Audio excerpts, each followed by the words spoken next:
Now that we've finished working with our XS60, it's time to put it up for the day. So I'm going to start by placing my bucket of paste underneath the drain plug, which is at the bottom and near the center of the paste well. There's a chain that you just pull on and your machine starts draining. While the paste is draining out of the machine, you can remove the lid. It makes it easier to clean out your paste well.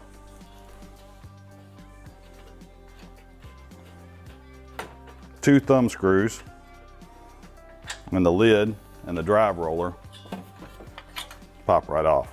Set it to the side,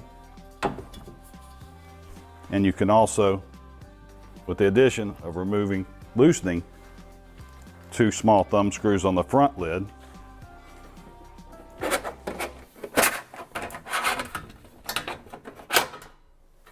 remove that as well.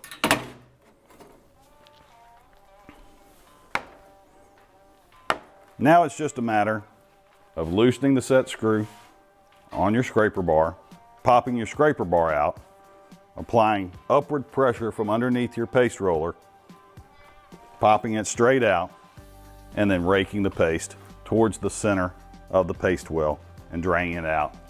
And then if you have the ability to take the machine outside, hose it down, that's the quickest, most convenient way, but you can also put the plug back in, fill the paste well partially up with water, and then rinse it out and re-drain it. Now you're cleaned, you're ready to put your machine up for the day. It's ready for use.